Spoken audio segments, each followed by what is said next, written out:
صحیح البخاری کتاب اذان کا بیان باب سجدہ کرتے ہوئے کیچڑ میں بھی ناک زمین پر لگانا۔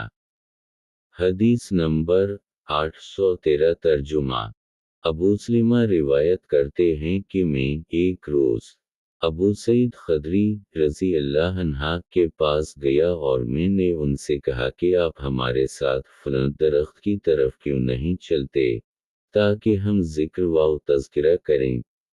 پس وہ نکلے۔ ابو سلمہ کہتے ہیں میں نے کہا کہ مجھ سے بیان کیجیے کہ نبی صلی اللہ علیہ وسلم سے آپ نے شقدر کے بارے میں کیا سنا ہے۔ وہ بولے کہ رسول اللہ صلی اللہ علیہ وسلم نے ایک بار رمضان کے پہلے عشرہ میں اعتکاف کیا اور ہم لوگوں نے بھی آپ کے ہمراہ اعتکاف کیا۔ اس عرصہ میں جبرائیل علیہ السلام آپ کے پاس آئے اور کہ جس کی آپ کو تلاش ہے،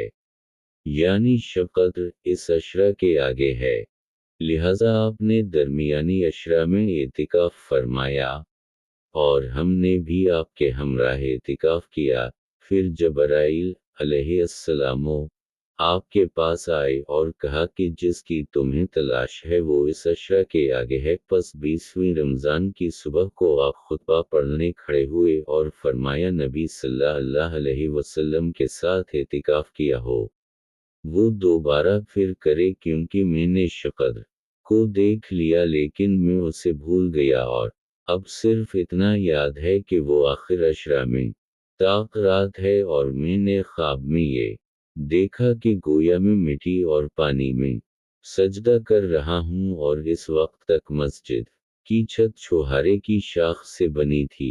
اور اس وقت ہم آسمان میں کوئی چیز ابر وغیرہ نہ دیکھتے تھے۔ اتنے میں ایک ٹکڑا بادل کا آیا اور ہم پر پانی برسا تو نبی صلی اللہ علیہ وسلم نے ہمیں نماز پڑھائی، یہاں تک کہ میں نے کیچڑ کا نشان رسول اللہ صلی اللہ علیہ وسلم کی پیشانی پر اور آپ کی ناک پر دیکھا۔ یہ آپ صلی اللہ علیہ وسلم کے خواب کی تصدیق تھی۔